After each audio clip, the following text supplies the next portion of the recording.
Welcome to On Top of PR with Jason Mudd, presented by Review Maxer.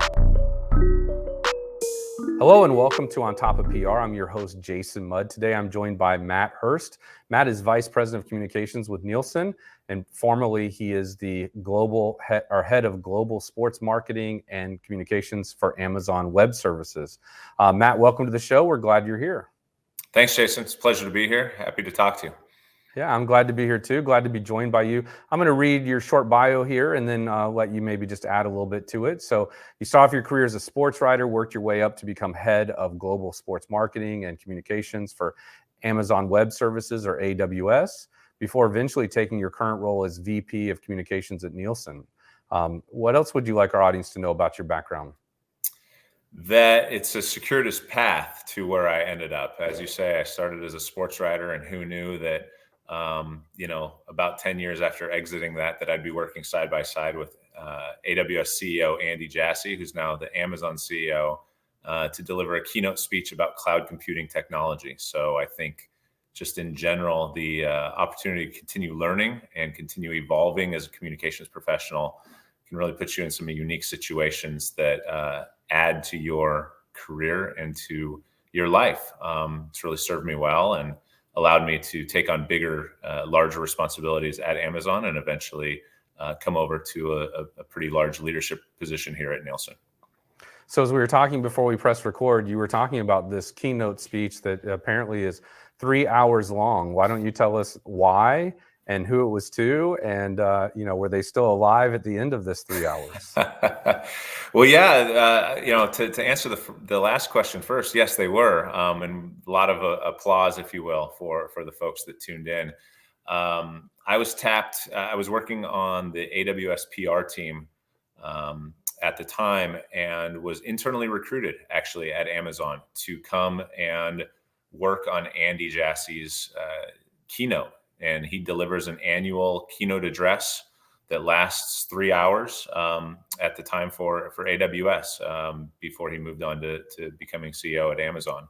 Mm-hmm. And because of AWS's leadership position in the cloud computing space, it's not only just a long keynote, an involved keynote talking about customer solutions and product announcements, but it's really delivering the state of the union, if you will, for all of cloud computing because of the leadership spot that AWS had. Right. It's to develop a 3-hour keynote takes a lot of time. It was about a 7-month process of continually editing, writing, working throughout the organization. And in those 3 hours, Andy talks about the state of the business, the state of the AWS business, talks about cloud computing in general, and then dives into specific areas. We're talking about databases, and we're talking about machine learning, and we're talking about breakthrough technologies and all of those things. And, once it was all said and done and recorded and put onto YouTube, which I also played a part in the editing process there,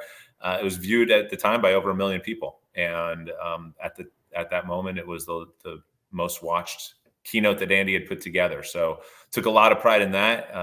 Took a lot of pride in doing the job and being internally recruited to do the job, and working with a small team to do it, but also working at the highest level of leadership at AWS and getting to learn so much from Andy and how he operated and what he wanted. And at the same time, learning so much about technology and the business. I mean, we're talking about a sports writer, a guy who was covering Major League Baseball, who all of a sudden is helping write scripts about machine learning, right, a few years later. So, yeah. It was a huge opportunity for me.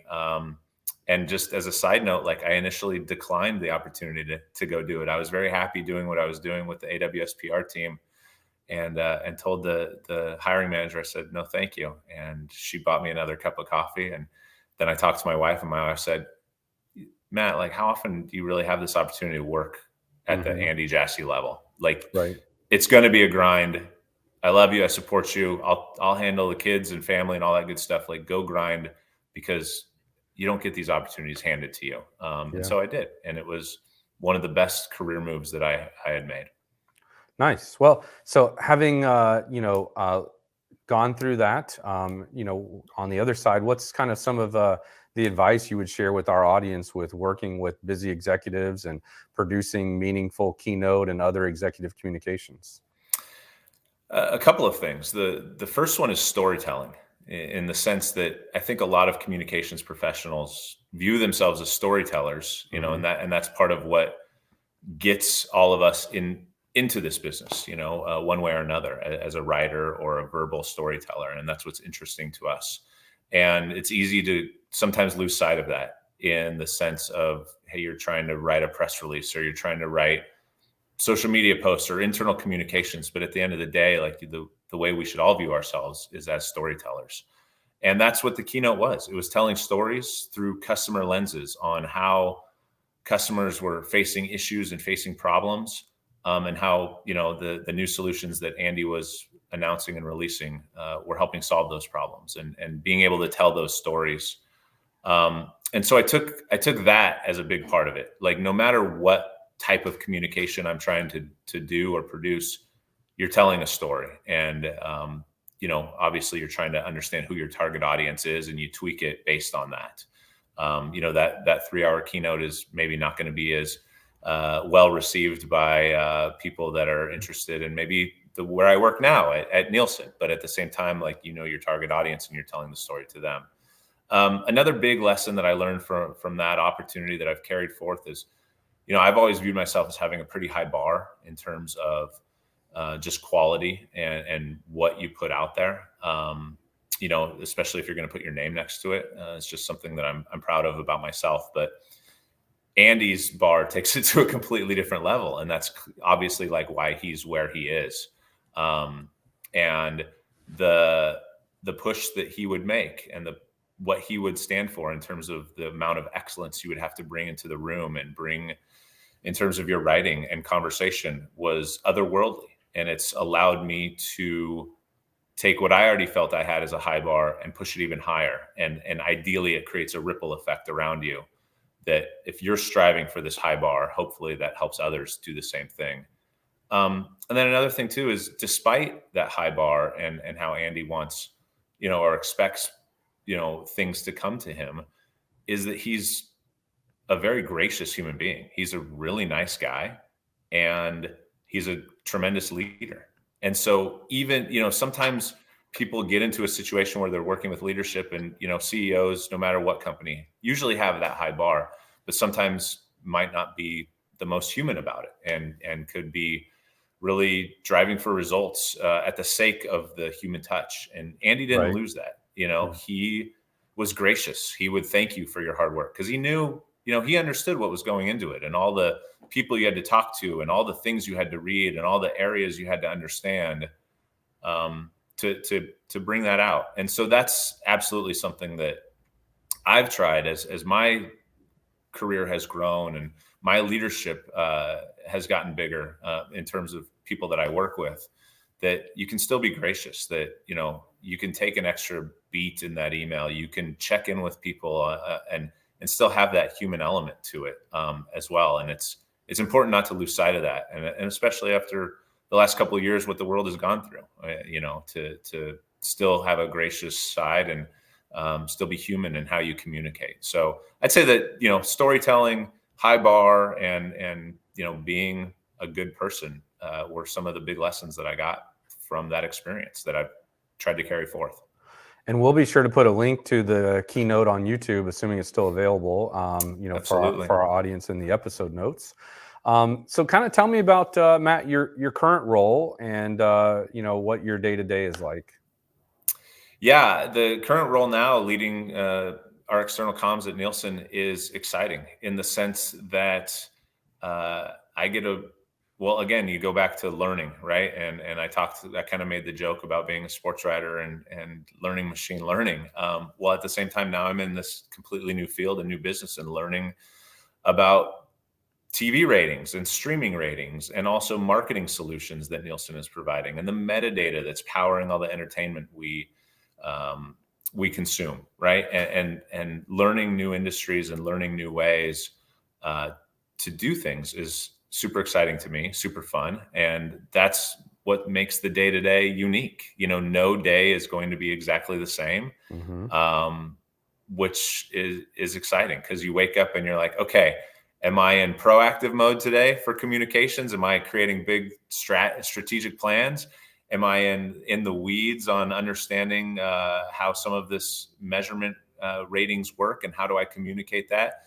Or am I, putting out a fire based on crisis comms or some backlash that Nielsen may be facing for whatever reason, right? And so there is some excitement to no day is the same, and also empowering my team to do great things and own their areas of the business as well. And so what's exciting is being able to tell that Nielsen story. And even though it's a legacy company, I mean, it's nearly 100-year-old company, that there is still a lot of new future-looking growth that Nielsen is doing. And to be able to be on the front lines of telling a company story and developing that story is tremendous. And to be able to do it in different fashions, and whether it's that metadata that I talk about, or whether it's these marketing solutions, or whether it's through what people know Nielsen for in terms of audience measurement, to be able to do that and talk about it is pretty cool. To be honest, to not sugarcoat it is pretty cool.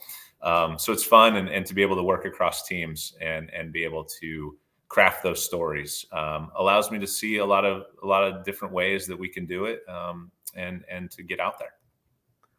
Well, speaking of, so who is your target audience when you're communicating on behalf of the company? Depends on what we're communicating, to be honest. I think a lot of it, though, is B2B. However, when we talk about Nielsen Impact Marketing Solutions, like we're talking to marketers, we're talking to advertisers, when they're going into their media buy and they're planning, what Nielsen solutions are they able to use to understand that they get the most bang for their buck? And then on the back end of that, what were the outcomes? Did they reach their target audience, right? And so that's an opportunity where we're talking directly to marketers or to advertisers. When it comes to talking about audience measurement, for instance, that's obviously something that the networks care about, that the media cares about, that right. I think just humans care about. Do I watch shows that millions of other people are watching, right? But really, it's identifying. When we do that, a lot of my work would be towards the media in terms of how do we tell that story, and who consumes it, right? Whether it's trades or whether it's tier ones like the Wall Street Journal, for instance. So I think we have a few different levels of target audience that we're communicating to at Nielsen. I will say a lot of my focus is probably working with the media, helping them understand things and how do we produce content that they're interested in writing about or talking about as well. Right, absolutely. Matt, we're going to take a quick break and come back on the other side. I'm going to ask you some more questions, and we look forward to it. You're listening to On Top of PR with your host, Jason Mudd. Jason is a trusted advisor to some of America's most admired and fastest growing brands. He is the managing partner at Axia Public Relations, a PR agency that guides news, social, and web strategies for national companies. And now, back to the show. Welcome back to On Top of PR. I'm your host, Jason Mudd, and we're joined today by Matt Hurst. And Matt is with Nielsen, and we're talking about a lot of things about corporate communications here, Matt. And so welcome back. I want to ask you, what are you working on today that's got you excited and enthusiastic? Honestly, there's a number of things, but if I were to pick one, it would be Nielsen One, and that is the forthcoming launch of this new cross-platform measurement that Nielsen is developing and will roll out later in 2022 to better capture the way that people are viewing, and consuming media. You think about it, there's linear television, there's cable television, there's connected TV, there's streaming, there's, on different devices. And Nielsen One is the measurement, the cross-platform measurement that Nielsen is putting forth later this year and excited about. So what makes me excited about that is the way that the company is continuing to evolve to meet the needs of how people are consuming media and ingesting, television, quote unquote, like these days.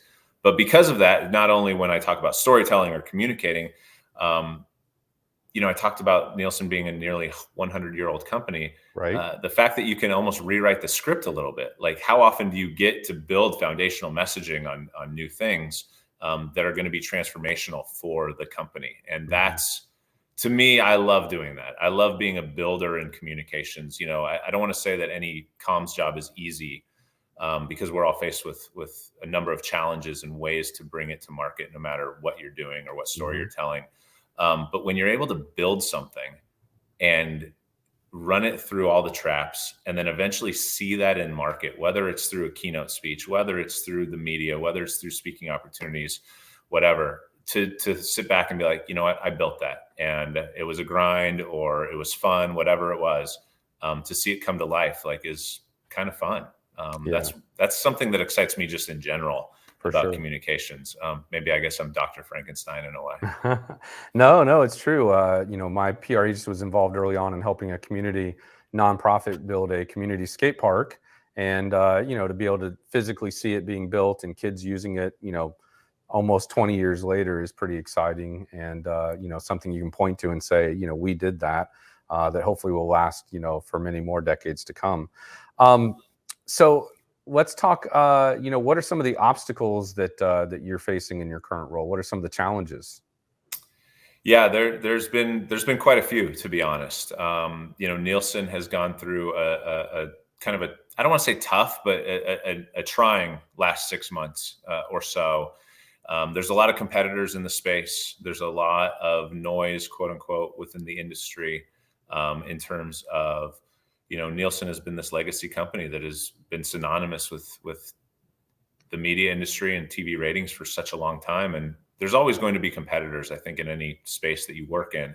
But the competitors have gotten louder, as people's way of consuming media through, things like Netflix or Amazon Prime or, watching on your tablet or your phone evolves. There's going to be different ways to measure it. And that gives, competitors more room to kind of elbow in and work in with against Nielsen. So there's a lot of noise in the industry that Nielsen is working against and also towards, in developing that Nielsen One solution.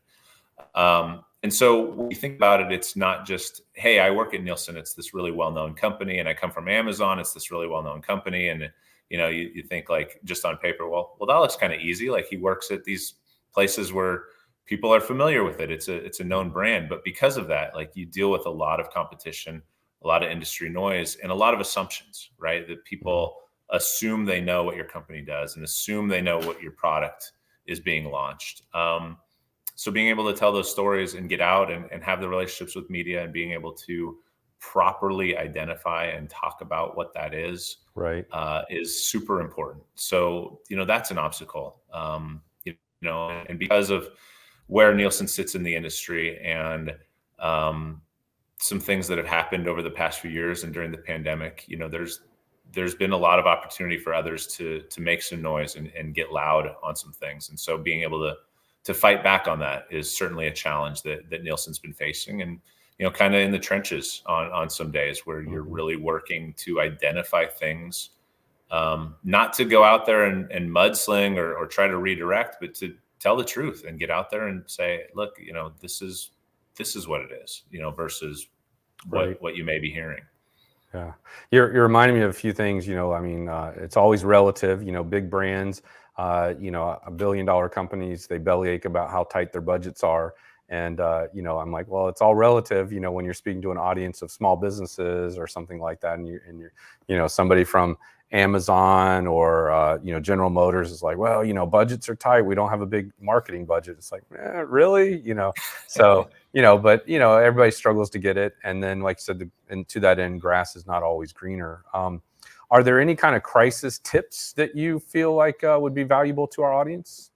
Oh gosh, I can go back to my Mars days when I was working at Uncle Ben's and we had a crisis where some school children ingested rice that was actually over nutrified, had too much niacin in it. And, Okay. You want to talk about crises, you talk about kids getting sick at school based on your product. Like, that's never fun. That's not good. But I think the biggest thing in a crisis is to try to stay calm and find the truth, right? And that's always difficult because, if you're working at a company or a brand that you believe in, that you trust in, you're going to get upset.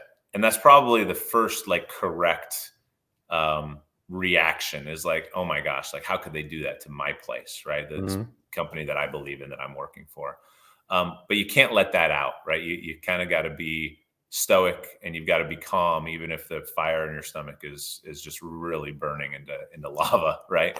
Right. So being calm, and then having trusted people. I can't emphasize that enough. In a crisis, you want to keep your group tight. You want to keep the sources of information coming to you tight, knowing that you're relying on other people to maybe people that are really involved in the product that might have quote unquote broken, at least momentarily. How do you find out what happened, and how do you dig into that information and then relay that outward? You don't want 13 product people in the room because they might all have 13 different stories. You want to have one person that you trust that can go find those 13 stories and develop it into one, and then you work with them. So keeping the circle tight, staying calm, and then being honest, right? Because what do they say sometimes? Like the cover up is worse than the crime, right? Yeah, if you find out that the cover up was worse than the crime, you're in another crisis again, and it's kind of continues to unravel. So, sometimes you gotta take your lumps. I think that's part of any crisis, but the amount of honesty you can provide, and the amount of what's the word? I'm missing a word here, but transparency. Transparency is a good one. I was thinking humility was the word escaping me. The amount of humility, like hat in hand. I would never say this as a in a columns. Hey, we screwed up, and this is why we're going to make it better. Like that's ultimately, I think, what you want to get to, right? In being honest and being humble about it. And the quicker you can do that, the quicker it goes away. Not that it ever goes away, because the internet doesn't forget, right? But at the same time, the quicker you can move forward in terms of telling the stories you want to tell versus being on your back foot and trying to respond to something that absolutely needs the attention. Yeah, that's good, Matt. Thank you for sharing that. I want to ask you quickly, do you have any favorite tools or resources in your toolkit that you find very valuable? In terms of like my day-to-day work, I would honestly say like I open Microsoft Word probably first thing, because I'm constantly writing, and I'd almost rather write a lot in there with the chance to delete and edit and all that versus in an email that might accidentally get sent. So that's probably my number one tool. It sounds so basic, but it's very useful. In terms of, I think a lot of the comms work that I do is pretty tried and true, through PR Newswire or Cision or, a lot of the other tools that are out there. I don't necessarily have like any great secrets on tools that I use, but sorry to disappoint you on that one. Do you have any, besides On Top of PR, do you have any other favorite podcasts or things you tune into or that keep you sharp and, insightful of what's going on in the marketplace? A lot of reading, actually. And I know, other than On Top of PR, I'm not a huge podcast guy. When I'm listening to things, it's going to be music. I'm a huge music lover.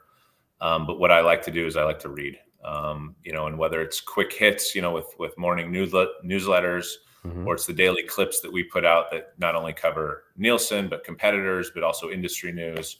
I read the New York Times morning brief every morning. I get my news from on my phone. My phone's disgusting in the sense that I'm constantly getting pop-up alerts from all kinds of news sources. Right. So with just a quick little flip on my lock screen, I can get the headlines and of what's happening in the world, whether it's industry related or not, what's happening with my favorite sports teams, et cetera. Yeah. And so that's kind of how I keep up to date through a lot of things, news-wise, utilizing the technology that's handed to me in the best of my abilities. Sure.